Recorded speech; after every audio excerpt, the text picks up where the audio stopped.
we ask ourselves on this Sabasaba Day, is it still a democracy? Now, a latter day men and women, by this time young, the Gen Zs, have taken this a step further.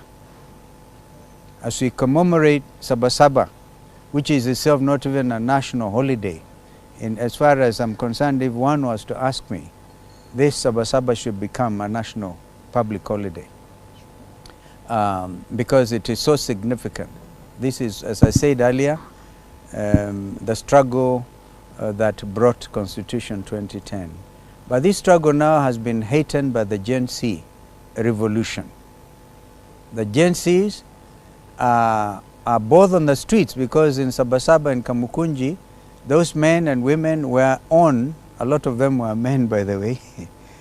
We don't mean demean our ladies, but it comes to a time when that time a lot of men came out. But this time it's a lot of young women who are online and on the streets. We said during the funeral service of the first one to fall, young man Rex Masai, fell at 29.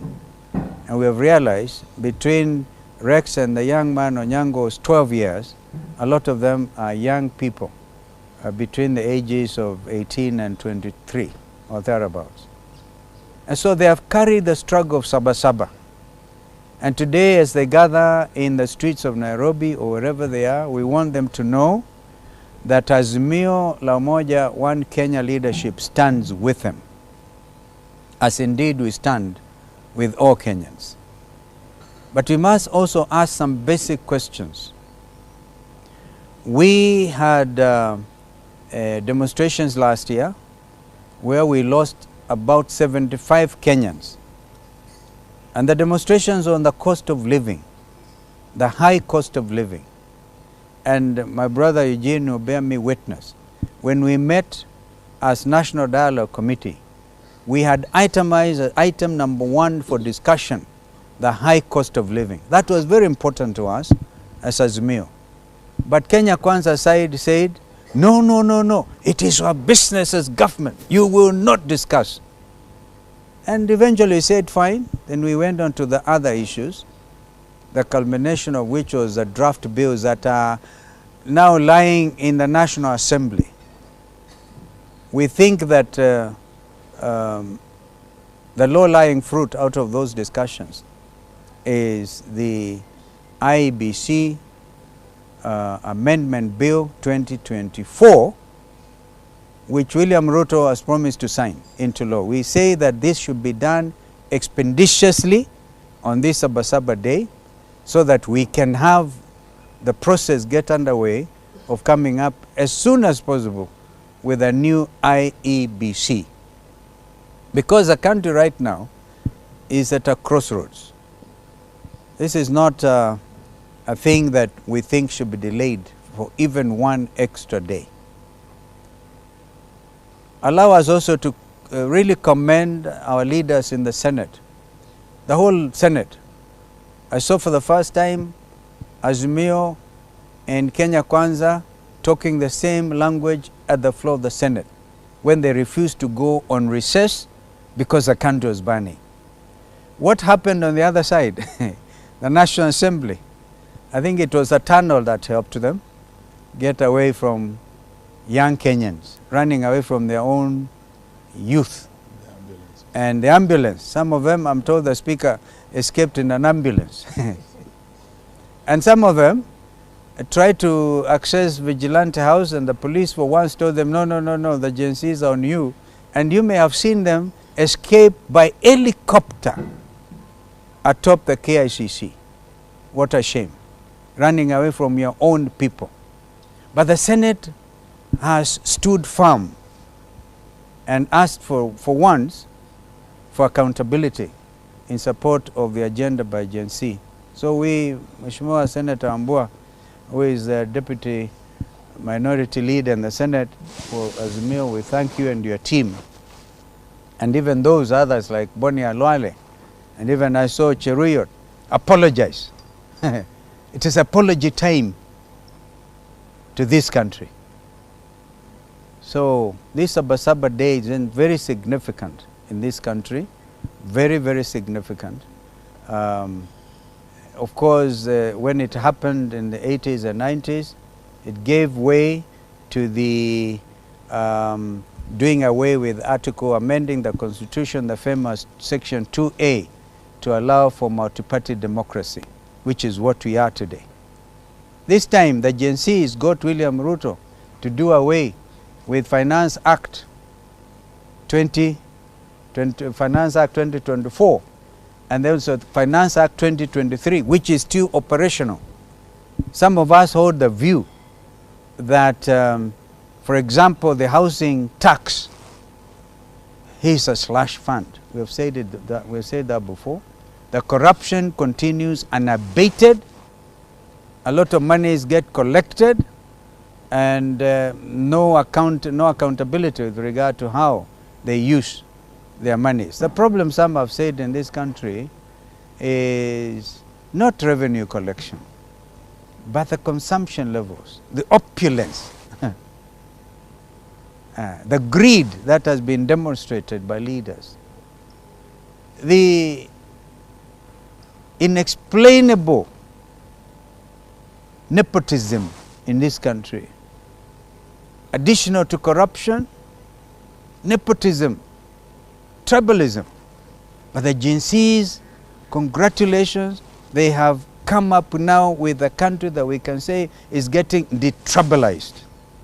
Because if you want to annoy the Gen Zs, you talk to them about your tribe.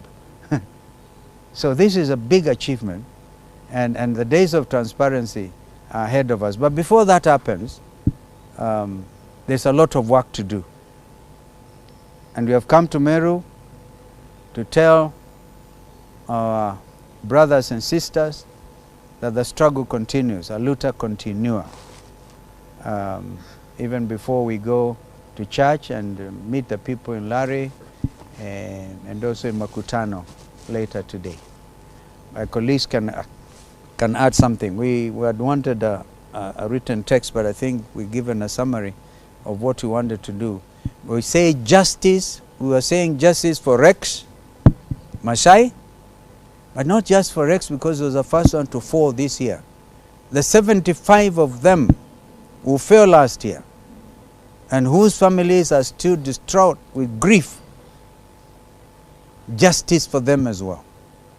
We say the people, men and women who have responsibility over these deaths still, and we know them, we have called for their resignation, and the responsibility begins from the very top.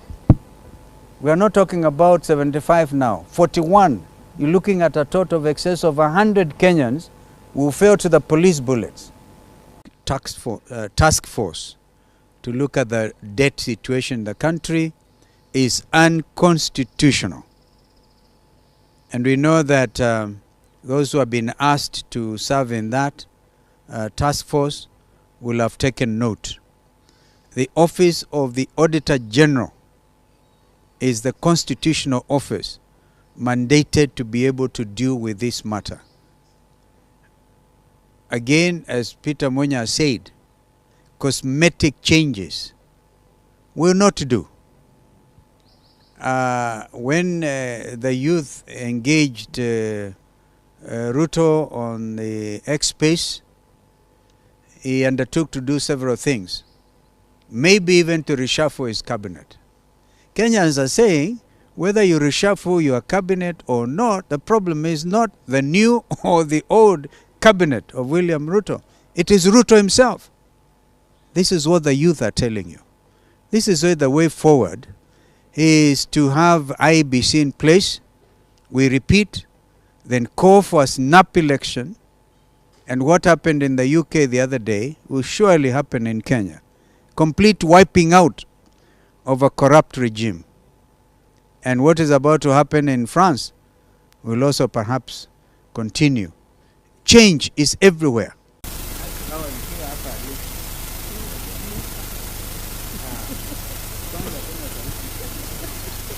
We've been cautioned. Why are you giving us this? Iko power. Oh, kwenu kuna power? We just keep it here. Are we all here? Who was that? What did you? Ni wewe. Ni Uramono. Why should I hold it?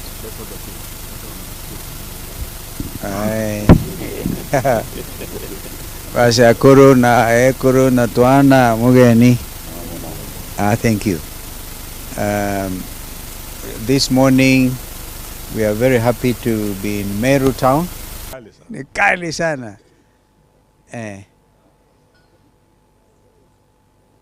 Thank you.